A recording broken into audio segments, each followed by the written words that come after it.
국제뉴스 이 시간 책임져주고 계십니다. 손재규 선임기자 함께합니다. 안녕하세요. 안녕하세요.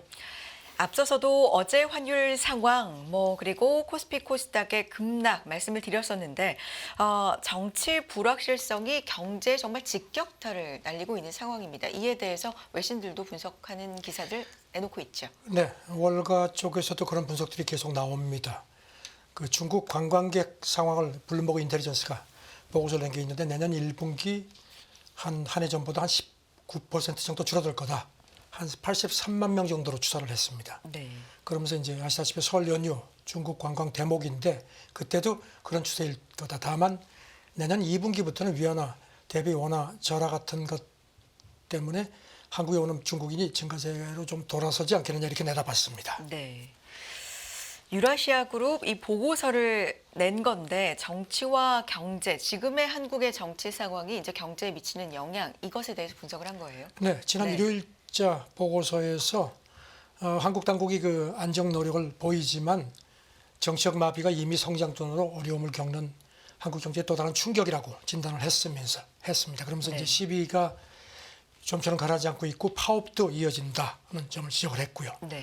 싱가포르의 그 인터치 캐피털 마켓 수석 외한 애널리스트는 한국 당국이 투자 심리 안정 노력을 보이는데 여전히 원화 근본적인 추이는 하방 추세라는 겁니다. 특히 그 트럼프 2기 출범 관련 리스크도 있다는 점을 상기시켰습니다. 네. 골드만삭스 분석도 있네요. 뭐라고 합니까? 골드만삭스의 그 권구은 선임 이코노미스트가 그 보고서를 냈는데요.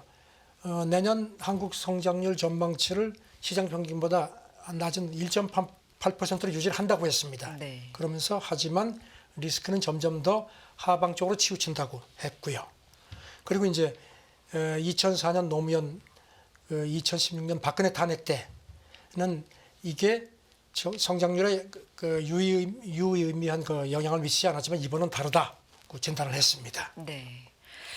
앞서서도 탄핵 국면이 있었고 그런 정치적 불확실성을 겪었던 한국이지만 그때와 지금은 상황이 좀 다른 점이 있다라는 건데 어떤 점이 다르다고 합니까? 골드만삭스는 네. 그 앞서 2004년 같은 경우는 중국 경제가 괜찮았고 2016년은 반도체 상승세가 상당히 강했기 때문에 이런 외부 순풍이 뭔가 좀 보탬이 됐다는 겁니다. 하지만 2025년 같은 경우는 지금 우리도 그렇지만 수출 위주 구조를 가진 다른 나라들하고 마찬가지로 중국 경제가 지금 가라앉고 있고 그다음에 그 트럼프 2기 출범으로 무역 불확실성이 있기 때문에 이런 외부 영풍이 만만치 않다는 점을 지적을 했습니다. 지난주 불거진 이 계엄 사태 이후에 특히나 환율이 상당히 좀 불안한 상황이죠. 이게 네. 증시에도 영향을 크게 미치고 있는 상황이고요. 이 환율 얘기도 있죠. 그렇죠. 환율 네. 얘기도 있고 그다음에 이제 전반적으로 그러면 한국이 어떻게 될 거냐? 이거는 이제 국민연금이 일단 그 해외 자산이 많기 때문에 네. 유사시에 이렇게 원화 가치 급락 같은 그런 경우에 투입될 수 있는 여력이 있다는 걸 했습니다. 그래서 네. 통화재정에도 여력이 있다고 했고요. 그래서 이제 권 그 수석 애널리스트 얘기는 긴급 유동성 지원 그리고 이제 그 정책금리 추가 인하 같은 것도 대비가 돼 있기 때문에 정치가 좀 안정을 되찾고 과도기 조치가 확정이 되면은 상대적으로 이제 한국 정부는 부채가 좀 낮고 해서 앞으로 재정 완화가 재정 지속 가능성을 위협하지 않으면서 성장의 버팀목이 될 수 있다고 진단을 했습니다. 네. 그러면서 덧붙이기를 이제 야당의 추가 탄핵안 발의, 그다음에 과도 내각이 구성될지, 그다음에 이제 개헌 논의 같은 게 앞으로 주목해야 할 그런 시장의 이벤트라고 강조를 했습니다. 그렇군요. 그런 가운데 중국에서는 이제 중국 경제 어렵다, 쉽지 않은 상황이다라는 건 세계가 지금 다 알고 있는 상황이고 부양 체계에 집중하고 있는데 적극적으로 부양을 하겠다. 그리고 14년 만에 완화 이런 카드가 나오면서 굉장히 주목을 받습니다. 앞서서 이마람 특파원도 이제 언급을 했는데요. 일단 그 개혁 심화, 개방 내수 확대, 과학기술 혁신, 부동산 안정화 같은 게 이제 있는데 핵심은 역시 내수 촉진입니다. 그래서 이제 표현이 보다 적극적인 재정하고 적당히 온건한 통화 정책을 이행해야 한다. 그래서 이제 외신들은 중국이 경기 부양을 위해서 14년 만에 통화 완화로 전환하는 거라고 이렇게 일제히 분석을 했습니다. 네.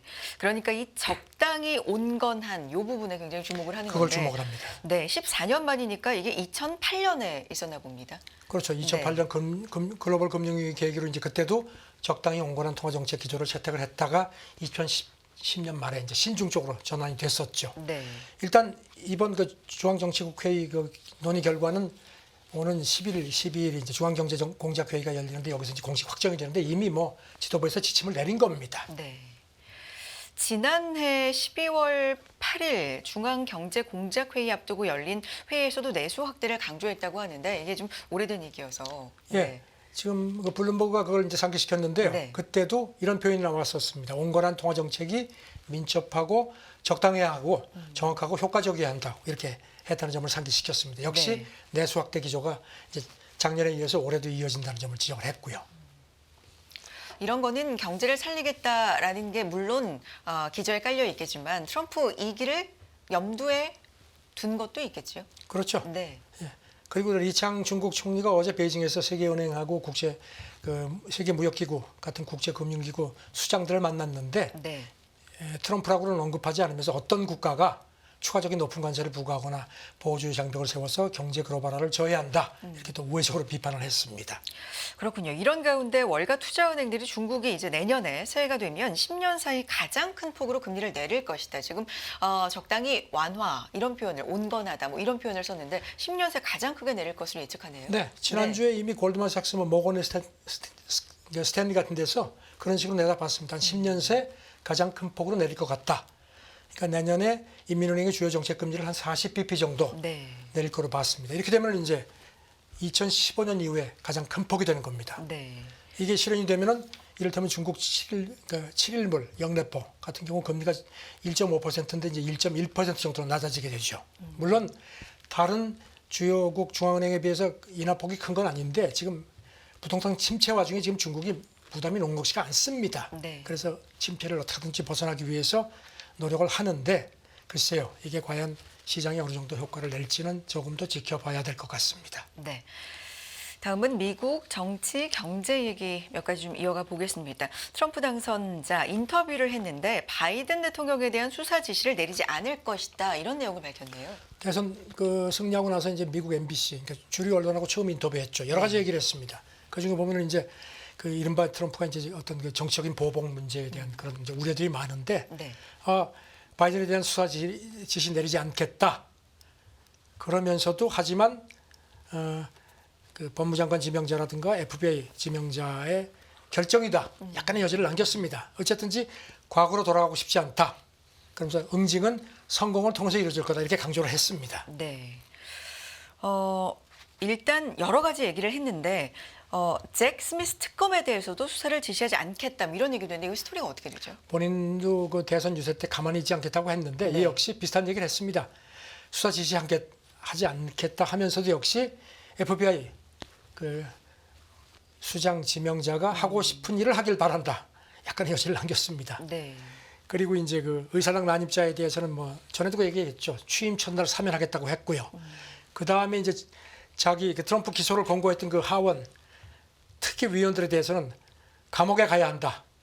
이거는 또 우리 상당히 좀 강한 그 반감을 드러냈습니다. 네. 헤그세스 국방장관 지명자에 대해서 그런데 지지를 또 거듭 확인했다면서요? 글쎄 뭐 한동안 네. 뭐 디센티스로 바뀔 거란 얘기도 있고 했는데 본인은 뭐 상원 인준 통과될 거라고 자기는 자신한다. 뭐 이렇게 얘기를 하네요.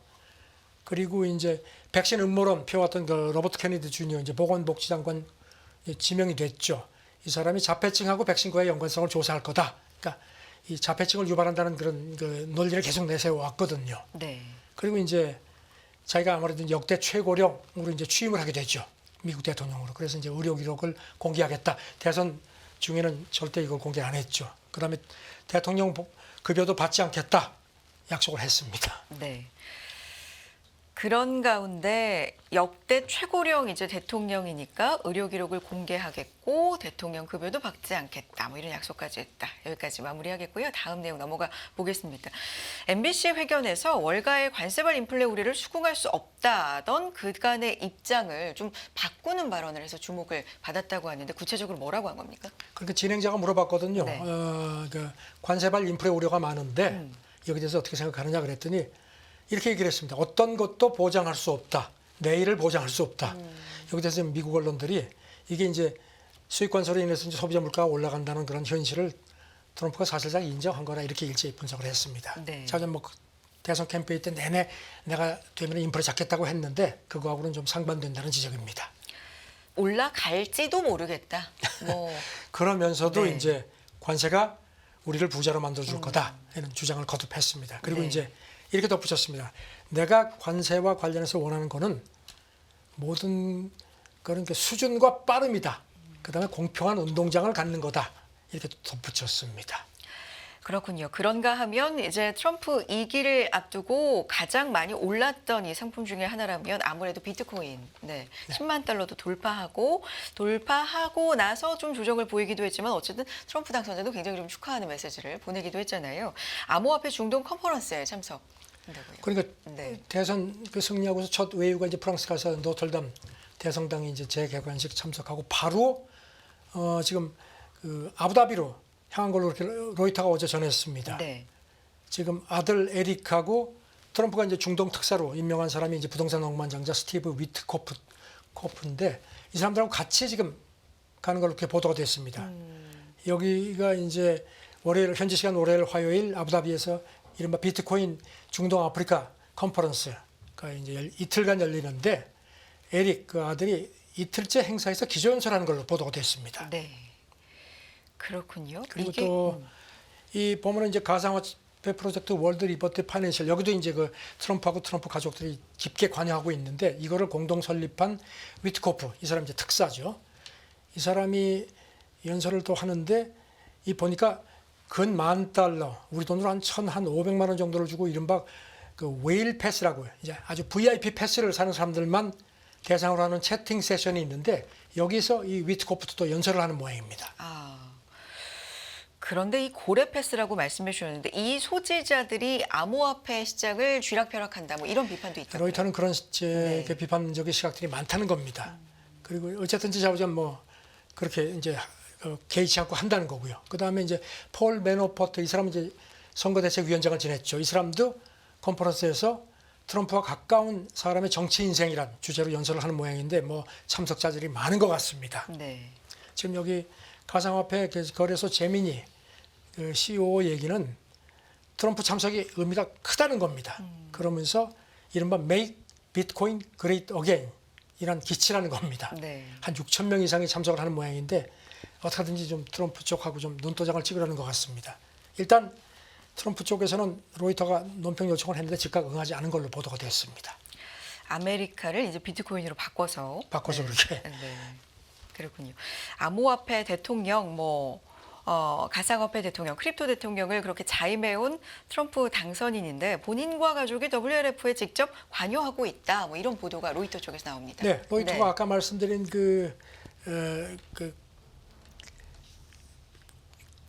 죄송합니다. 그 월드 리버티 파이낸셜 네. 그 웹사이트를 인용을 했는데요. 거기 보면은 트럼프의 그 세 아들 에릭 트럼프 주니어 베런이 홍보대사로 활동 중인 걸로 되어 있고요. 트럼프 본인도 이렇게 표현이 되어 있습니다. 최고 크립토 옹호자 CCA로 소개가 된다는 겁니다. 네. 그리고 또 트럼프가 여기에 그 토큰 225억 개, 그다음에 이 프로젝트 매출에 대한 지분도 가진 걸로 그렇게 나타나 있다는 게 로이터 보도입니다. 네. 근데 기조 연설자 중에서 암호화폐 사기로 기소가 됐거나 심지어 뭐 실형을 산 사람도 포함이 되어 있다 이런 얘기가 있어요. 로이터 보도를 보면 두 사람이 있는데요. 네. 블록체인 플랫폼 그 트론 공동 창업자죠. 이 사람이 이제 저스틴 순, 이제 32살 중국계인데 트럼프 승리하고 나서 이 토큰 3천만 달러어치를 매입한 걸로 되어 있는데요. 현재로서는 이제 여기 최대 투자자로 되어 있습니다. 네. 이 사람도 연설을 하는 걸로 되어 있고 그다음에 바이낸스 창업자 이 사람 그 장이밍 이 사람은 돈 세탁 관련 혐의로 미국에서 4개월 실형을 살았는데 이 사람도 아까 말씀드린 그 고래만의 VIP 채팅에 참여하는 걸로 그렇게 로이터가 전했습니다. 네. 그야말로 뭐 트럼프 수혜 중에서 이 비트코인 굉장히 많이 톡톡히 가격이 이제 올랐고 앞으로의 전망도 좀 밝더라고요. 시장에서 그런 얘기들 많은데 당선 후에 트럼프 당선 후에 이 비트코인 ETF에 몰린 자금이 우리 돈으로 14조 3천억 원에 육박한다고요. 블룸버그가 집계를 했는데요. 이게 네. 블랙록, 뭐 피델리 같은 12개 사모펀드, 이게 비트코인 직접 투자 ETF를 체크를 해보니까 대선일 이후 99억 달러 정도, 그러니까 14조 한 3천 한 500억 원 정도가 순유입된 걸로 그렇게 집계가 됐습니다. 네. 참고로 12개 사모펀드 총 자산이 1,130억 달러로 비교가 됐고요. 총 자산이 1,130억 달러인데 근 100억 100억 달러가 달러가 굉장히 비중이 높아진 거죠. 그렇군요. 폴 애킨스를 SEC 위원장으로 이제 지명하도 굉장히 좀 호재가 됐잖아요. 그렇죠. 거기다가 네. 또 그 페이팔 전 CEO도 백악관 그 인공지능 가상화폐 담당자로 각각 지명을 했죠. 네. 지금 뭐 아시다시피 트럼프는 원래 예전에는 비트코인 암호화폐에 조금 좀 회의적이었는데 이제 업계가 돈을 대겠다 뭐 해서 그런지 이제 옹호자로 변신을 해서 그런데 본인도 미국 정부가 비트코인을 원유나 히토리처럼 이렇게 전략 비축품으로 사서 이렇게 저장하겠다는 그런 뭐 구상까지도 지지를 했습니다. 네. 계속해서 이제 10만 달러 찍고 돌파하고 나서는 이게 계속 유지가 되려면 혹은 더 다음 단계 이제 가격으로 상승되려면 뭐가 필요한지 얘기가 좀 나오는데요. 그러니까 가상화폐 쪽 관계자들이 아주 뭐 대담하게 얘기를 합니다. 네. 이게 10만 달러로 이제 오락내락 하는데 이게 계속 찍고 계속 이렇게 유지가 되려면 추가 모멘텀이 필요한데 그게 바로 트럼프다. 아주 뭐 대놓고선 얘기를 합니다. 지금 아시다시피 미국이 트럼프 승리 후에 현물 이더리움 ETF도 허용을 했죠. 지금 이더리움 같은 경우는 시총이 이제 비트코인 다음으로 2위인데 최근에 상승세는 뭐 비트코인보다 훨씬 더 가파른 걸로 블룸버그가 상기시켰습니다. 네. 트럼프 당선인 그런가 하면 신제품 향수를 광고해서 눈길을 끈다. 향수를 출시했어요? 이제 대통령이 되는데 네. 자기 상품을 뭐 아주 뭐 거침없이 홍보를 하네요. 이번에 그 노틀담 그 재개관식 가서 자기 옆에 이렇게 물론 이제 하나 걸러섰지만 네네. 질 바이든 여사가 앉았는데 이제 같이 어제 약간 전해주셨죠. 네. 대화도 하고 이제 사진이 찍혔는데 그 사진을 딱 자기 SNS에 올리고 거기다가 새 향수 이게 제품명이 파이터 그러니까 그 지난 7월 그 야외 유세 때 귀에 총 맞았을 때 지지자한테 막 외쳤던 그 단어인데 이렇게 이제 부르면서 가족들을 위한 훌륭한 크리스마스 선물이 될 거다 하면서 여러분의 적들도 거부할 수 없는 향수다. 참 아주 광고 멘트로 아주 기가 막히네요. 지난 대선 때 뭐 많이 뭐 성경, 뭐 신발 같은 것도 팔았었죠. 네. 그렇군요. 다음 얘기 전해드리겠습니다. 이거 앞서서도 짧게 특징적인 또 종목으로 뉴스로 전해드렸었는데 유나이티드 헬스케어 최고 경영자가 총격으로 사망해서 굉장히 좀 충격적이었잖아요. 그것도 네. 백주대낮에 그러니까요. 출근 시간에 그렇게 네. 됐죠. 맨하탄 한복판이었죠. 그러니까요. 그 힐튼 호텔 정문에서 들어가는 걸 그냥 소음기 달린 권총으로 쏘고 이제 범인이 도망갔다가 이제 오늘 새벽에 붙잡혔다고 하는데 네. 여기 대해서 지금 로이터도 오늘 새벽에 쭉 아주 자세하게 보도를 했는데요. 지금 이렇게 이제 물론 이제 사람이 죽고 해서 그런데 이런 게 보험업계에 대한 어떤 일반 대중들의 분노 같은 게 굉장히 아주 불거진 그런 것과 연계를 시켰습니다. 네. 그러면서 뭐 그 뉴욕 경찰도 이 저기하게 사용됐던 총알 탄피에 이렇게 단어가 새겨져 있었다는 겁니다. 거부, 방어 이런 단어가 새겨져 있는데 이 중에서 이제 거부, 방어 이런 게 보험사들이 보험금 달라고 이렇게 요청을 했을 경우에 그걸 이제 안 됩니다 하면서 쓰는 그런 단어라는 겁니다. 그래서 범인이 의도적으로 이런 거를 남긴 것 같다는 겁니다. 그리고 또 보니까 그 여론조사 이렇게 여러 가지 조사를 했는데요. 보험 가입자들 미국 같은 경우에요. 지금 보험 보상금 지불을 거부당한 비율이 굉장히 늘어났다는 겁니다. 네. 그리고 그다음에 이제 이런 그 헬스케어 그 관련자들 얘기도 조사를 의료행정 그 종사자들 대상을 조사를 해보니까요. 보험금 지급 청구 거절이 크게 늘었다. 한 2년 전보다 한 2배, 근 2배 늘었다는 그런 결과도 나왔다는 겁니다. 그리고 또 이제 지난달 미국 상원에서 청문회가 있었는데요. 그때 유나이티드 헬스케어 이제 여기 이제 CEO가 이번에 이제 피격 사망했는데 거기서 이제 청구 그걸 이제 응답하는 걸 자동 시스템으로 바꿨는데 그러고 나서 거부율이 2배가 늘어나는 걸로 그렇게 나타났다는 겁니다. 그래서 이번 사태가 보험금 지급에 대한 그 불만 같은 것도 상당히 반영하는 그런 상징적인 사례가 아니냐는 그런 그 분석도 나옵니다. 뭐 이런 이유로 범죄가 정당화될 수는 물론이죠. 절대 그건 없겠지만 아니죠. 네. 분석이 보험업계에 대한 인식 같은 것도 예. 어느 정도는 좀 있는 것 같다라는 분석이 불만이 나오고 크다는 있다. 겁니다. 네. 네. 현지 보도 내용이었습니다. 네, 여기까지 듣도록 하겠습니다. 선재규 선임 기자 함께했습니다. 고맙습니다. 네, 감사합니다.